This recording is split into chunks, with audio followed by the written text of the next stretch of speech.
Hello, everyone. I'm pleased to kick off our collaborative workshop, which is titled Beyond Basic Registration, What International Students Need to Know for Academic Success. As incoming international students at Carleton, you've been invited to this workshop to basically learn some information and, of course, to ask questions. You'll hear from staff in several offices, including the Academic Advising Center, the International Student Services Office, and the Student Registration Assistance Team that works out of the Registrar's Office. We also have staff from Undergraduate Recruitment and the Admissions Office ready to answer your questions. I would like to begin this presentation by acknowledging that the land on which Carleton University is situated is the traditional and unceded territory of the Algonquin Nation. This acknowledgement is intended to show respect for the traditional custodians of this particular region and just serves to remind people who are not Indigenous that we are guests in these territories and that these territories had complex and culturally specific legal, governance, education, and justice systems prior to the creation of Canada. It acknowledges that Indigenous peoples have a right to their territories. Before beginning the workshop, I also want to say that I am happy that you are able to join us, and I want to welcome you as new Ravens at Carleton University. As you begin your studies, I hope that you will find our university to be a place or a space that will challenge you to grow and equip you for challenges in the future. Please allow me to introduce myself. I'm Sarah. I work as a student support advisor at the Academic Advising Center at Carleton. I've been at Carleton for more than 10 years. I completed my studies at Carleton, at which time I was very pleased to have the support of staff at the university. And I've been fortunate that I've been able to support students as a student support advisor at the Academic Advising Center for the past 3 years. I would also like to introduce my colleagues who will be presenting alongside me, and that includes Carolyn, who is a regulated Canadian immigration consultant and an immigration advisor at the International Student Services Office at Carleton. And Annam is the team lead of the Student Registration Assistance Team operating through the Registrar's Office. So why did we want to develop and present this workshop? Carleton offices collaborate and we work in conjunction to support students from the very start of their studies to the very end of their studies, and sometimes even past graduation. Certainly, we know that entering post-secondary studies for the first time can present challenges as students adapt and transition to meet the expectations of their professors and transition to meet the expectations of their professors, navigate new systems and spaces, and develop a network of peers. Even if you have previous post-secondary experience and will be a transfer student, you can still expect a period of transition. Students may face new challenges to learning due to COVID at this time, especially if they're studying at a distance, trying to meet people and establish that peer network without being on campus, not having the structure of scheduled meetings in the classroom, and learning how to navigate online learning, which includes keeping up with course content and structuring your own time. It is important to know that you do not need to face these challenges alone. Staff and campus offices are very happy to meet with you and provide guidance. We have experience working with students with diverse experiences, values, and priorities, and are familiar with common issues that students may face while retaining a curiosity to hear from you, given each student is unique. We seek to provide information that may be helpful to you in making informed decisions, while recognizing that students are the experts in their own lives and are capable of making decisions. We encourage students to reach out to us, and we're happy to answer your questions. Even throughout the presentation, you can begin typing your questions into the chat as you think of them.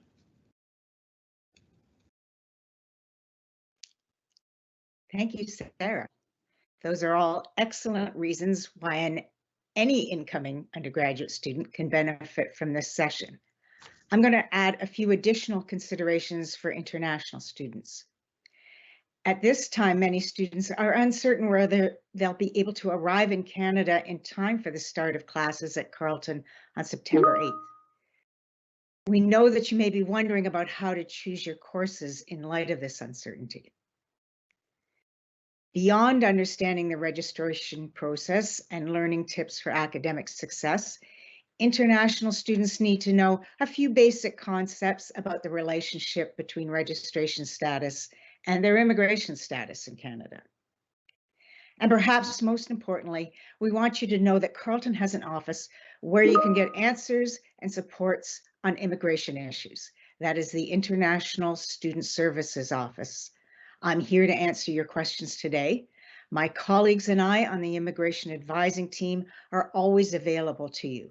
You can contact us at the ISSO starting now and throughout your studies at Carleton. Here's an overview of what we'll cover in our presentations today. We'll talk about how fall 2021 is shaping up for Carleton's return to campus and for international student arrival in Canada. Annam of the Student Registration Assistance Team will tell you about course delivery types, in-person, online, and blended formats. She'll guide you through the registration process, how to select your courses, and build a timetable. Then Sarah from the Academic Advising Center will discuss how registration decisions can impact on your academic success. She'll show you planning tools for Carleton students, such as the academic audit. She has some special advice for transfer students. She's going to talk about how your registration choices should reflect your interests, goals, and learning style. And she has some terrific tips for promoting academic success, as well as advice for what to do when things don't go exactly as planned. Then I will talk about immigration status considerations for international students in Canada. The presenters today are supported by a team of Carleton reps who will help us to answer your questions. You may ask your questions at any time throughout the session using the Q&A function of Microsoft Teams.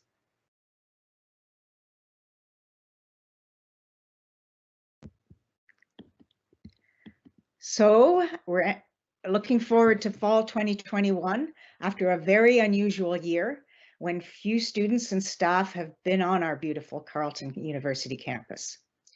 We're now planning a safe and gradual return to campus for fall 2021.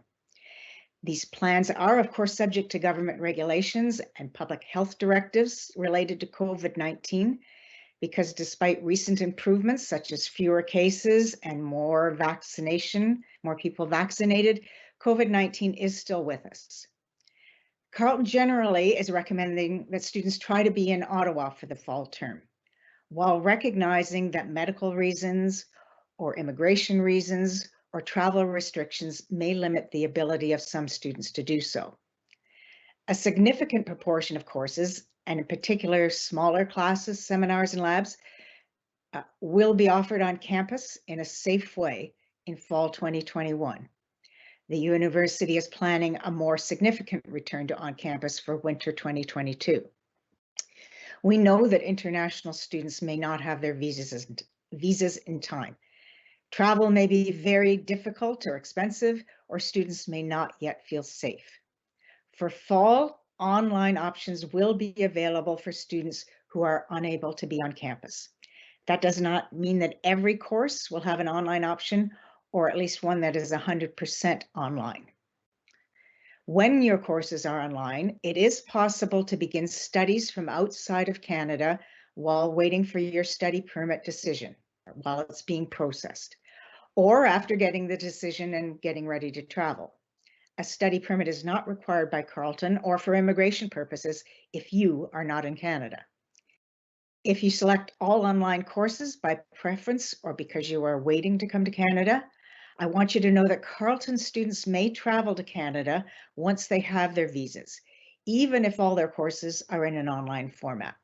This is because our university has a government-approved COVID-19 readiness plan. There's no need for individual students to show that the program requires them to study in person.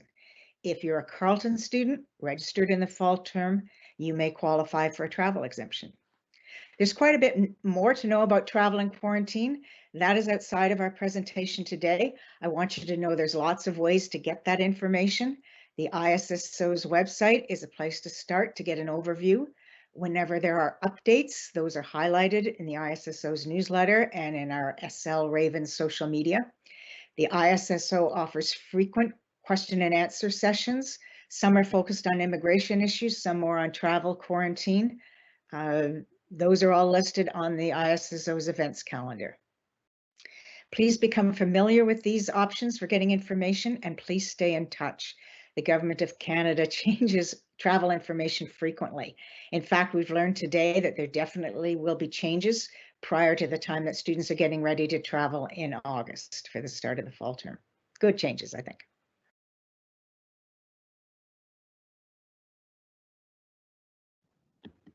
Awesome. Thank you, Carolyn. So I'll continue on. So now we're actually going to go into how you build your timetable, how you register for courses, and what type of course delivery types are actually available for this upcoming year, since there are obviously some changes and some adapting that Carleton is doing, given our situation now. So we're going to go ahead and begin with understanding the basics of registration. So the first part is actually going over the course delivery types. So unless you were already a student at Carleton, basically there are going to be 3 types of online course deliveries for this upcoming year. The first is online synchronous. So this is a real-time course. This is an online course where the instructor and students meet through web conferencing tools at scheduled days and times. There is online asynchronous. So asynchronous courses do not have live scheduled meetings online. It's a virtual course space where there is course materials and students are expected to remain up to date with deadlines and due dates provided by the instructor. And then finally, we have blended. So this is an online course where there is a mixture of synchronous meetings and asynchronous activities.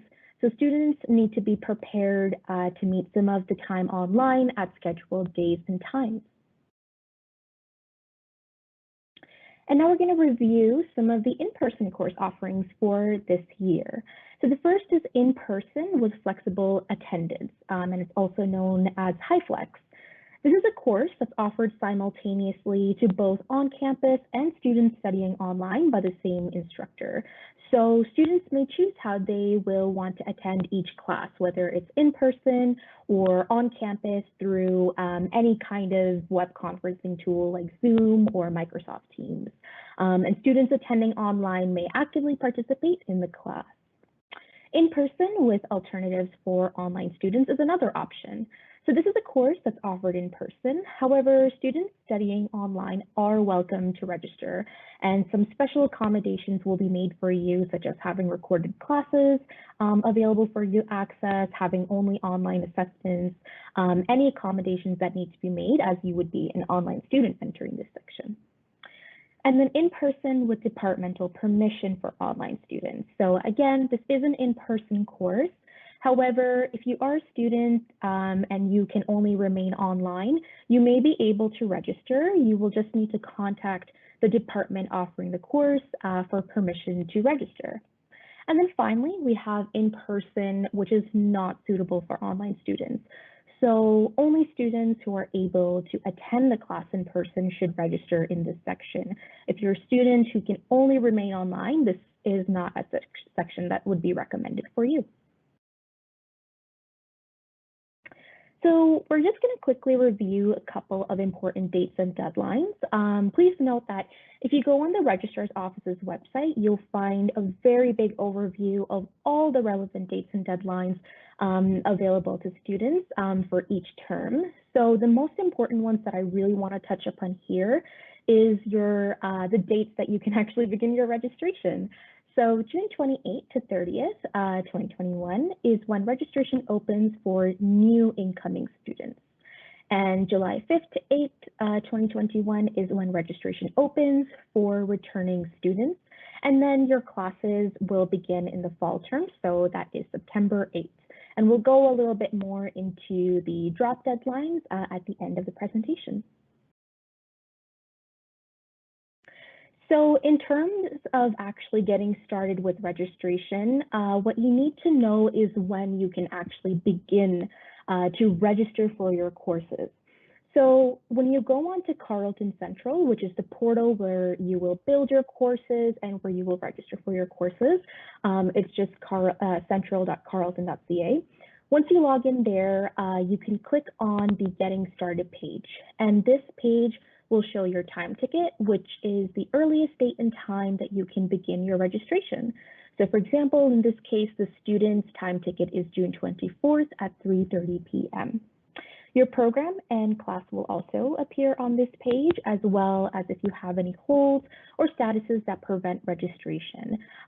So if there is anything like that, it will tell you which office or department may have created that hold, and you can always reach out to them for further information. So now that you know when your time ticket will be, you can actually begin building your draft timetable. So again, once you log into Carleton Central, you'll be presented with this, which is the main menu. And then under the registration section, you'll see that there is a little circled area here. That's what you're going to click, which is the Build Your Timetable /registration page. Once you click that, you'll be presented with this page, which is asking you to select the term. So you're going to select the appropriate term that you want to register for or build your courses, build your timetable for, and then click Proceed to Search. Remember that you do need to build both your fall and winter 22 terms, just to kind of make sure that you're prepared and you have all your classes on there, and so that there's no scrambling happening near the end of the registration period. And note that if you are in a program with block registration, which just means that all of your mandatory courses are pre-selected for you by the department to make sure that you actually get into all your mandatory courses, you may just need to fill in your course selection with some electives. So if you are in a program with block registration, which includes engineering, architecture, industrial design, or information technology, on this page, it will just let you know that you can view your worksheet. So you can just click Proceed to Search there. So now you've selected your term, and it will show you the Search for Courses forum. So this is kind of the more exciting part, which is where you can just scroll through and figure out what courses you actually want to take. So you will select the search criteria that will best help you search for courses. So the course level, if you're an undergraduate student, you would select undergrad, and then the subject. So if, for example, you may select economics, also known as econ.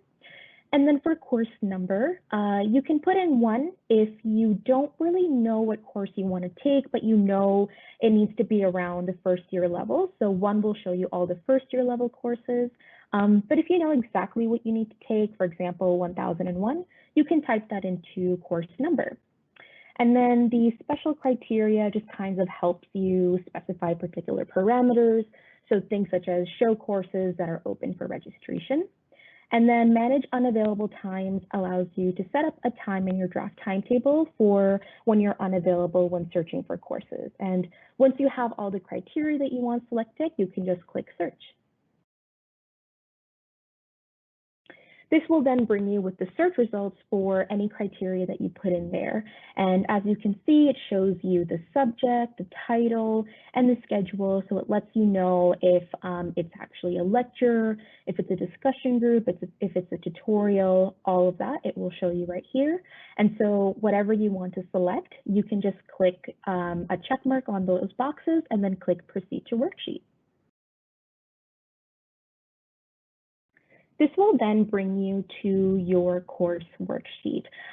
So as you can see in this case, since you've selected your courses, it says status on your worksheet. And in this case, a student has Econ 1001A, which would in this case be the lecture, and Econ 1001A1.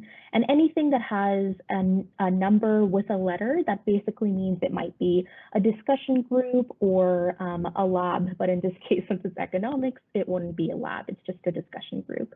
And in this case, it shows you that there's no warnings that are popping up. So in the last column there, you'll see warnings. And if there were any warnings, it would say in blue, click here to view registration warnings. And you would just want to review them to make sure everything is good on that end. In this case, it seems like there's no issues with the courses selected here. So once everything looks good, you can just save your worksheet so that it can be retrieved once your time ticket opens. And we do recommend that you build multiple worksheets just in case some courses are unavailable when you attempt to register. So that way you can be prepared for those situations.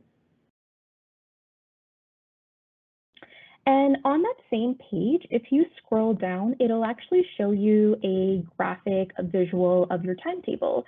So, which is kind of helpful just to get an idea of when your courses actually are. So in this case, this class is on Mondays and Wednesdays. So your course information is displayed in a weekly format, and any unavailable time, if you did select any, it'll show grayed out diagonally, and if there was any conflicts, it would show in red. Do note that conflicts are not permitted once you're moving towards registration, so they should be resolved in this time, but in this case, the student has no conflicts, so they're good to go. So in terms of registering, once your time ticket has opened, you can follow the steps that we just covered to enter Carleton Central and choose Build Your Timetable /registration from the registration menu. And you'll select the term that you want to register for, so for either fall or winter, and then click Proceed to Search. And you can follow the same steps to either create a new timetable, or you can just retrieve one of your saved worksheets by clicking View Worksheet. And that's under Current Worksheet, where you can just retrieve any of the old ones if you have them. And once you either retrieved a saved worksheet or you've built a brand new one, there's a couple of things that you just want to make sure is good. So you want to confirm that your draft timetable is correct. This just means making sure that there's no errors, that you're actually in the correct sections of the courses, and that you are in the correct courses that you need to take for your upcoming year. You want to ensure that there's no conflicts, because again, conflicts are not permitted as per the undergraduate calendar. And then finally, once all is good, you want to make sure you actually register for all those courses. So right now, we just built a draft timetable and it said status on your worksheet, but now we want it to say registered. So to do that, if you scroll at the bottom of your worksheet, you'll see it says proceed to registration. So you'll click that button. Once you click that button, it'll bring you to this page, which is called Add or Drop Classes. And you'll see that there is the CRNs, which is just the course reference numbers of the courses that you selected in your draft timetable. And it'll just auto-populate on its own. So in this case, the first CRN is just the lecture, Econ 1001A, and the second one is the discussion group, Econ 1001A1. So you see that's all there, all looks good. Now you have to click submit or else you won't be registered. So once you've pressed submit, the page itself will automatically refresh. And if registration was successful, you'll see how it shows you right here. It'll say registered on month, day, and year. And it shows you exactly the CRN, the subject, the course, and the section. So it shows you in this case that the student was registered. And it also shows them how many credit hours they've received. So it's 0.5 in this case because they've got the 0.5 for the lecture. You don't receive a credit for tutorials or discussion groups or labs, but they are sometimes mandatory depending on what the section needs. It is possible that you maybe didn't review a registration warning, and so at this point it may give you a registration add error, and it'll tell you that you do need to review it. So if you do receive an add error, make sure to just go back and maybe select another section for that course so that you're fully registered. And please do make sure that once you've done the fall term, please go back just to the beginning to build your timetable and then select the winter 22 term just to make sure that you're registered for both fall and winter and so that you're prepared for the year. So what happens if, a course is unavailable? There's a couple of options here. You can always waitlist if that course does indeed have a waitlist open. So not all of them do, but if one does, you can just add yourself to the waitlist by clicking submit on the add/drop classes page. There's override requests, so you can access this from the main menu under the registration heading. You should use this for courses that should be available to you but aren't, or as directed by an advisor. And then you should also consult our how-to videos. So on our registration website, we have many how-to videos, and they're very quick, they're super brief, but they give you a really nice overview of almost every aspect of the registration process, such as adding a course, searching a course, putting yourself on the wait list, and override requests. And there's a lot more on there. So we really recommend that you check that out. And finally, you should check back constantly. A lot of times students do change their registration during the entire registration period. So if a course is unavailable at one time, just monitor Carleton Central because it's very possible it may be open later. And this can really happen any point during the registration period. So we do recommend you just monitoring Carleton Central during that time. So if there's any reason that you do need to drop a course, maybe you accidentally registered for something and you realized it wasn't what you wanted, you can certainly do that. You would just want to go onto the add/drop classes page on Carleton Central. So to drop a course, it'll show you right here. It shows you registered on. So you'll just look at the action menu, and on the drop-down menu, you either select drop financial if it's before the financial deadline, or drop academic if it's after the financial deadline. And once you've selected that, you need to click submit to drop the course, and it'll refresh, and it won't show that course to you anymore. And we do strongly recommend that you speak to an academic advisor in your department before dropping a class if classes have already begun. And finally, just want to give a little bit of an overview of some other important dates and deadlines more regarding the drop deadlines. So the financial drop deadline, September 30th, 2021, is the last day to drop a fall term course and a fall/winter 2-term course with a full fee reassessment. And January 31st is the last day to drop a winter term course and the winter section of a fall/winter 2-term course with a full fee reassessment. Please do note that dropping from 2.5 to 2.0 credits does not result in a fee reassessment, but dropping below 2.0 credits will result in that if it's completed before the financial drop deadline. And then the academic drop deadline, which is just the last day of classes. So December 10th, 2021, this is the last day to drop a fall term course with no academic penalty.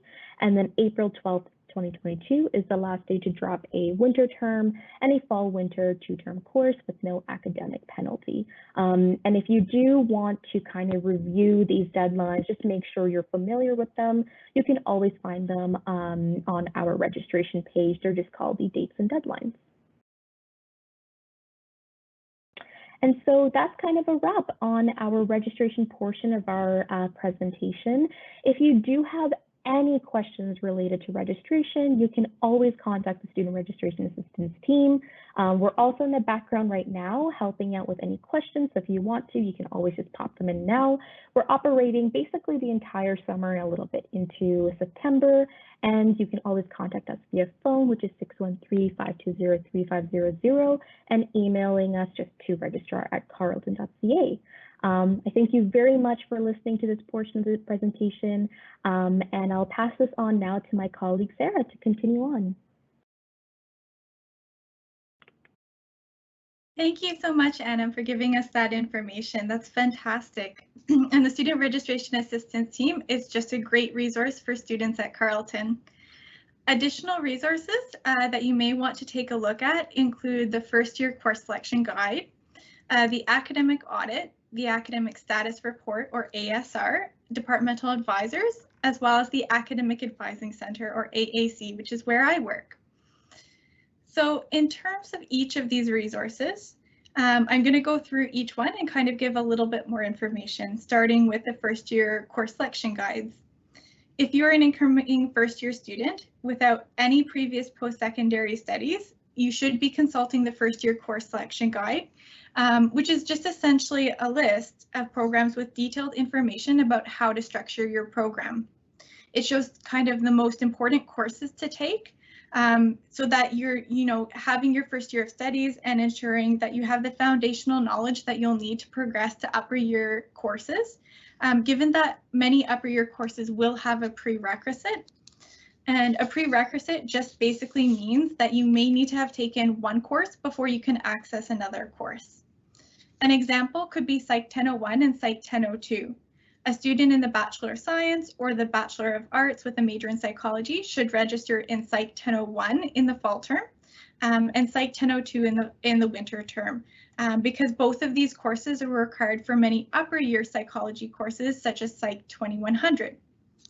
First year courses are always marked with a 1, while upper year courses include courses beginning with 2 for second year courses, 3 for third year courses, and 4 for fourth year courses. The first year course selection guide also provides guidance in terms of how many elective courses you should take each semester. Elective courses basically refer to courses taken outside the subject of the major, and the number of elective courses that you will need will depend on your particular program. While the first year course selection guide offers guidance for students, certainly there's always flexibility in terms of your course load. Choosing your course load is important for ensuring academic success, and I will speak a little bit more about choosing your course load later on in this presentation. The academic audit. The academic audit is a document that is specific to a student's program, and it is basically your guide to graduation. It outlines degree requirements, both in the major area of the corresponding grade, and it will post your CGPAs, or cumulative grade point average. That's based on your letter grades that you've earned.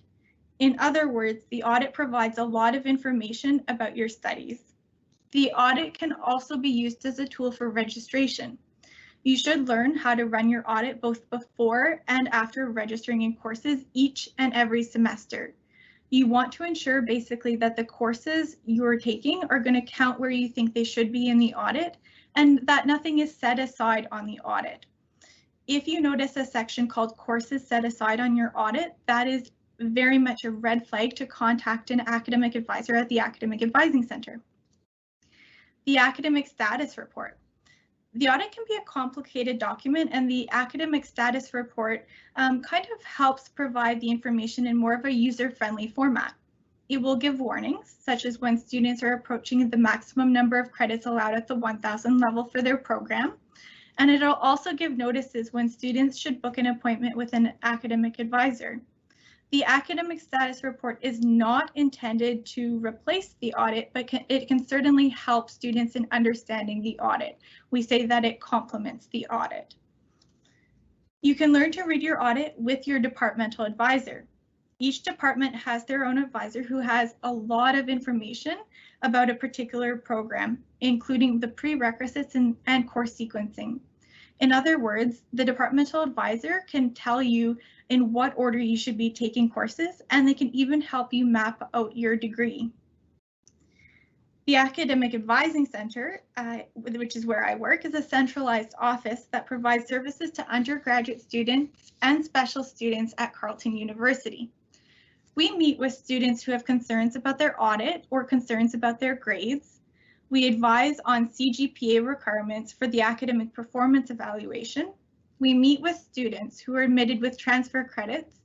We assist students who want to make changes to their program, whether or not they may or may not be eligible to make the change right away. And we support students who may not be meeting their academic goals. We don't typically provide assistance with course selection per se at the Academic Advising Center, but we will meet with students and certainly advise on course selection if students want to make changes to their program or not meeting requirements for their program and need to consider strategic course selection. For incoming students with transfer credits, I strongly recommend that you meet with either myself or one of my colleagues. A student may have transfer credits if they have previously studied at another post-secondary institution or have received credits from high school equivalents.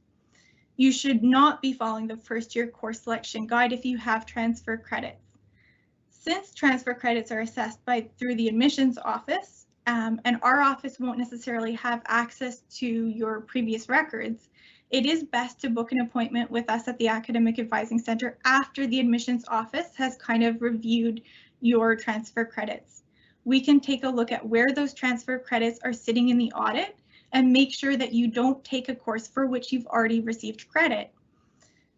Additionally, we can talk about other information that will be important for you to know as a transfer student. Anna mentioned several important dates and deadlines, which can also always be found on the academic calendar. As a student support advisor, I recommend registering as soon as possible in your courses, basically as soon as your time ticket opens for registration.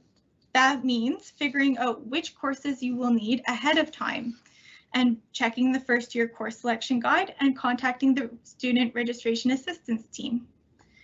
After registering in your courses, you can check for the release of a course syllabus.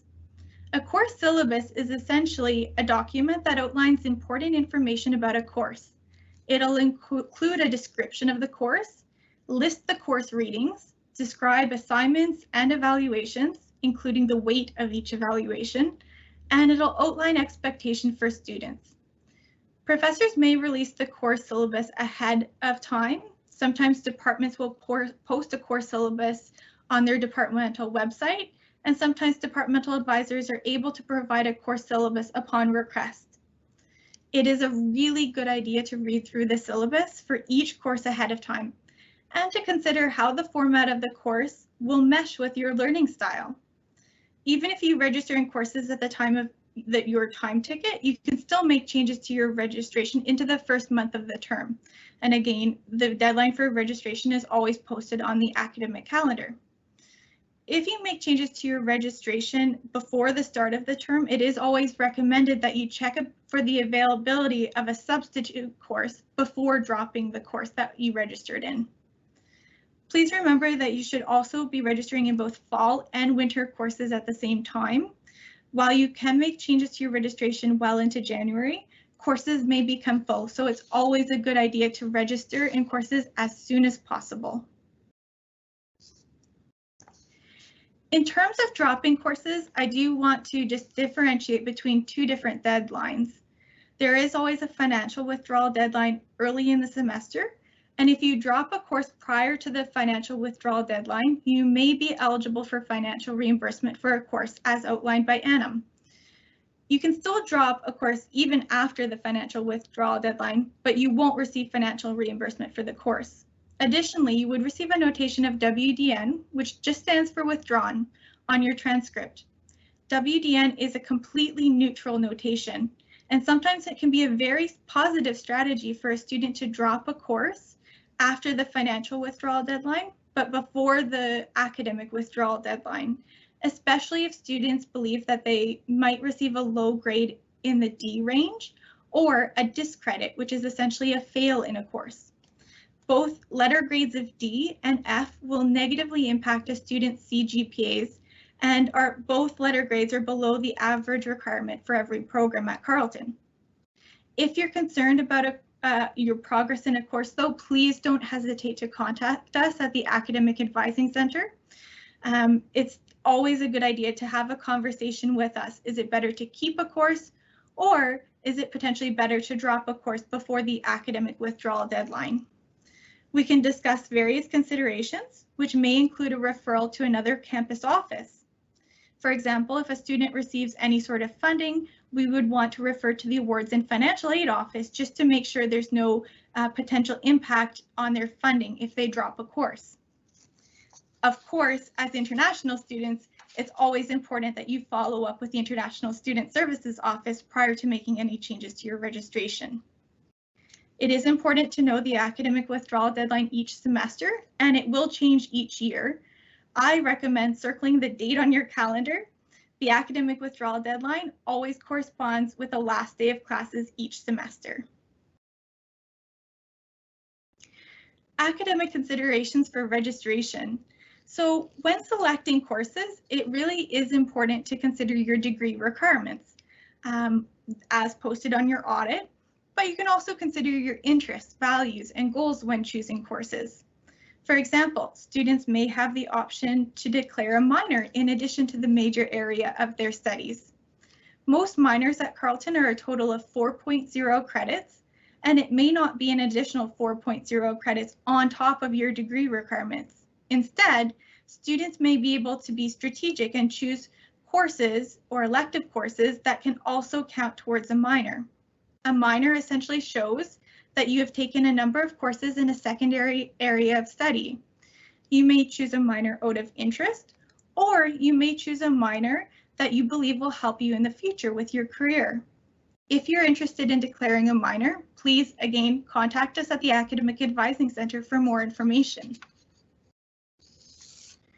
When choosing courses, you may also want to consider the format of a course.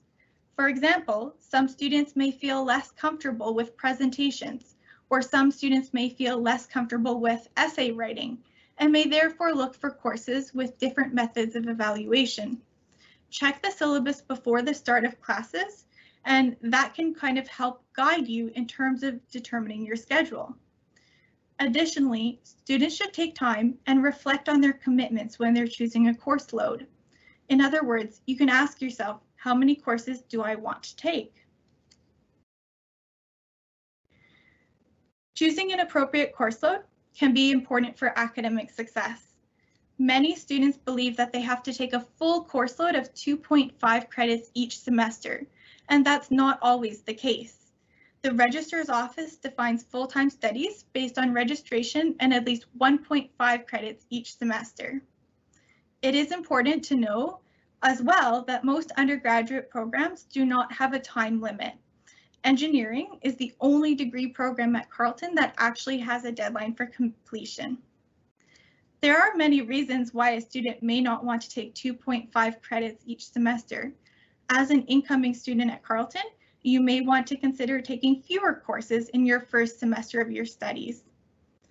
As part of choosing your course load, you should consider your time commitments for other courses or commitments beyond the classroom, and that could include family caregiving or work commitments. Additionally, you should consider your needs as well as your health and well-being. Consulting with your departmental advisor to determine the most important courses to take may mean that you can take fewer courses and kind of space out your program. When choosing your course load, it is also recommended that you check with any services that you use to check eligibility.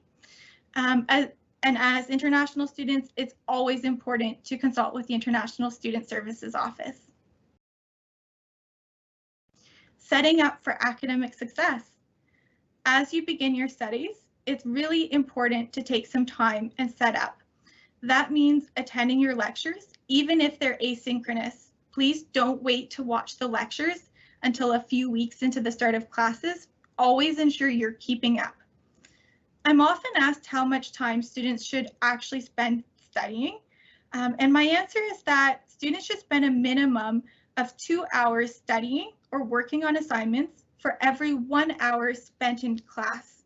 So for example, if a student has 5 courses with 3 hours of instruction per class, that would be a total of 15 hours of class time. So in this case, they should be spending a minimum of 30 hours studying and working on assignments outside of class, and that's really equivalent to a full-time job. Early on, it's also a good idea to kind of figure out how to study effectively.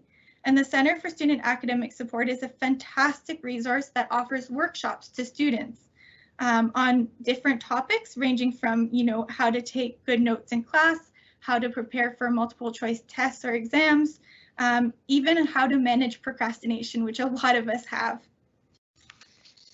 Additionally, during COVID, this particular office has oriented many of their workshops towards online learning, since it presents its own kind of unique challenges, and students need to learn to structure their time. Additional supports can be found through your professor and/or teaching assistants. Professors will always post their office hours in their syllabus, and it's a good idea to attend these office hours, either in person or virtually, to basically just ask questions about course content.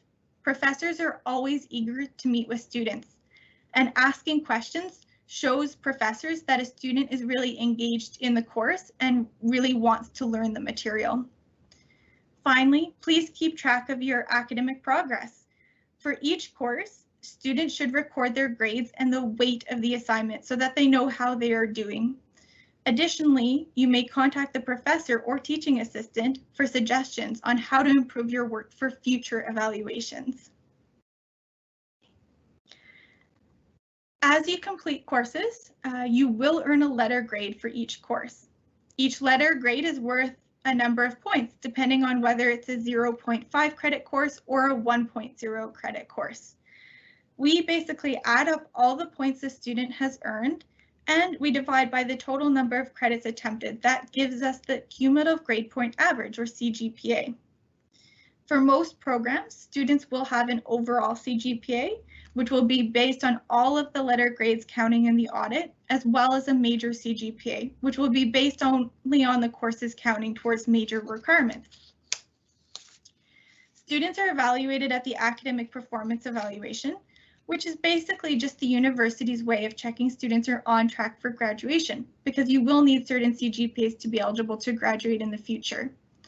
CGPA requirements depend on a student's program, and they depend on how many credits a student has attempted.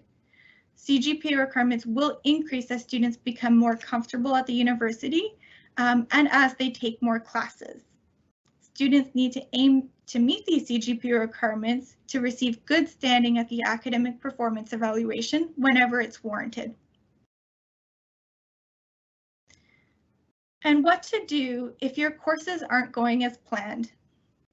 First of all, students may encounter barriers as part of their education, and that's important to acknowledge. But first and foremost, students should seek support. Have you talked to the professor or teaching assistant for questions about course content? Is the course supported by PASS, which is peer-assisted study sessions? The PASS option is available for many first-year courses, and it's always indicated in Carleton Central if PASS is a part of the course. I always recommend registering for the section that offers PASS and to make a regular habit of attending. It's basically just extra support for course content, and it's a peer-led initiative. So it's basically an upper year student who has done very well in the course, and they're available to answer your questions about course content. Additionally, can you work on study skills with staff at the Center for Student Academic Support? Perhaps making changes to the way in which you study will make a difference in succeeding in the course. After you've sought support, you might also want to assess your progress in a course. Always seek feedback from your professor or teaching assistant, and it can be helpful to calculate your standing in the course based on the grades you've received.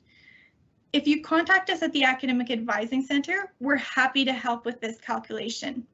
While we don't have access to your interim grades, we would only have access to your final grade in a course. If you send us a list of your grades as well as the weight of assignments, we can try to help basically calculate your standing in the course. And that can be really useful information in terms of trying to decide whether you want to remain in the course. Additionally, you can develop specific grade goals with an academic advisor. We can help with this calculation in terms of deciding what kinds of. This may be helpful in terms of deciding of whether you want to continue in a course or whether you want to consider dropping a course. Finally, if courses aren't going as planned, please be aware of the option to drop a course before the academic withdrawal deadline. From an academic perspective, you may consider whether it is likely that you will be successful in the course or whether you will receive a low grade in the D range or possibly a fail in the course. We often recommend dropping a course for this reason rather than keeping the course. But there are other considerations that you'll want to take into account, such as whether you need the course for sequencing in your program, whether you receive services that depend on course load. Have you contacted the Academic Advising Center? Have you contacted the International Student Services Office? Please contact us and we're happy to talk about your goals and options moving forward.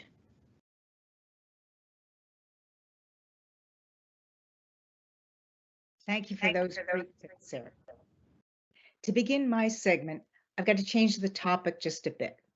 We're briefly moving from registration and academic discussion to talk about study permits and study permit holder status in Canada. I expect that participants here today have applied for their study permit and perhaps are still waiting for a decision. Once your application is approved, you will receive either a visa or an ETA, which allows you to travel to Canada. When you enter Canada, you will be issued a study permit.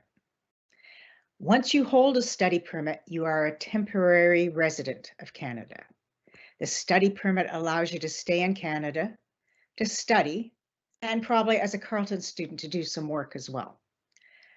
All temporary residents in Canada have conditions on their status. The main condition is that you're allowed to stay here temporarily. It's possible to apply to stay longer, provided you do that in a timely manner. Your study permit will have an expiry date that you must note. Carleton doesn't know that date, so you won't get a reminder from the university. So you're a temporary resident is one of the conditions. Another condition for most students is that they must actively study while they're in Canada. You've been admitted to Canada because you said you wanted to study at a Canadian school. So you must continue to be a student as long as you are in Canada. I know we are here today because you're eager to register for your first term at Carleton. That's great. But if we look just a little into the future, you could be studying at Carleton as undergrads for 3 to 5 years, maybe even a little more to earn your degree. Quite a lot can happen academically and personally in that time period. And those events might affect your academic status, and that can potentially affect your status as a study permit holder. Once you're in Canada, it's actually a condition of maintaining your status that you remain registered in school. And Carleton reports to the Government of Canada that you are registered or not registered. You may not have noticed, but when you applied for your study permit, you gave permission for that exchange of information. The school and the government are two different entities, so there has to be an agreement that they can share the information. You gave that agreement. I should clarify that you must stay registered in every fall and winter term. You may take the summer term off as undergraduates if you choose. It's not quite that simple for graduate students if there are some here today. But you cannot take a gap year while you're in Canada. You were approved to come here for the purpose of study, so you have to continue studying. So that's one very important thing is all I have time to tell you today about conditions that apply to study permit holders in Canada. Once you start your studies at Carleton, look for the ISSO's presentation called Study Permit Secrets Revealed, or consult with the ISSO's Immigration Advising Team to learn more. So what if you are studying, but you're part-time instead of full-time? I'll remind you that we were told that full-time academic status for undergrads is at least 1.5 credits per term. Now, some students may want to study part-time for a while. Others can find themselves suddenly a part-time student without planning to be. Perhaps they started the term with 4 courses, which is 2.0 credits, but unfortunately they find themselves failing. And as Sarah told us, you might want to look at how your grade point average is doing. You might want to look at, your progress in your program. So it can be a hard decision if you're looking at a couple of Fs and those consequences. It can be a very tough decision. It's not because part-time study is not allowed. It is. Remember, I said it was a condition of your study permit that you had to remain enrolled and actively studying. There's no requirement to be full-time. You can make progress as a part-time student. Studying part-time means you'll probably need a study permit extension at some point. So you're a temporary resident, the expiry date's coming up. You may apply to extend your status in Canada if you need more time to finish your degree. That's not unusual. The ISSO helps students apply for their study permit extensions, and it's almost always a successful application. But here's what I want you to know about part-time study. Most Carleton students are allowed to do some work in Canada without having a work permit. It's part of the authorization that goes with their study permit, provided they maintain full-time status. As soon as you change to part-time status, even if it's right at the very end of the term, Sarah explained that there was an academic withdrawal date that's right at the end of the term, usually just before exams. If you go to part-time on that date, you become a part-time student immediately. If you have been working, you have to stop. Or if you hope to work, you won't be able to work unless you go back to full-time status. The other thing to know is that many Carleton students are hoping to be eligible for Canada's post-graduation work permit when they finish their program. This work permit allows graduates to stay in Canada and get work experience here. But to be eligible for that work permit at the end of your studies, you must have studied full-time in every term, even one part-time term right at the beginning of your program. Even if you change to part-time right at the end of the term, you won't be eligible for that work permit. So it's important to know this and to factor it into your registration choices. So immigration information can be complicated. As a student, you're going to be quite rightly focused on your studies and on the broader university experience. We don't expect you to become immigration experts. Here's what we would like you to know and remember: when to contact the ISSO for immigration advice. Anytime you have questions, please reach out. Anytime you're considering going to part-time or withdrawing for a whole term, you must consult with our immigration advising team. We'd like you to come early before you make your registration decision. That's when a discussion can be most productive. We can talk about options and help you make an informed choice.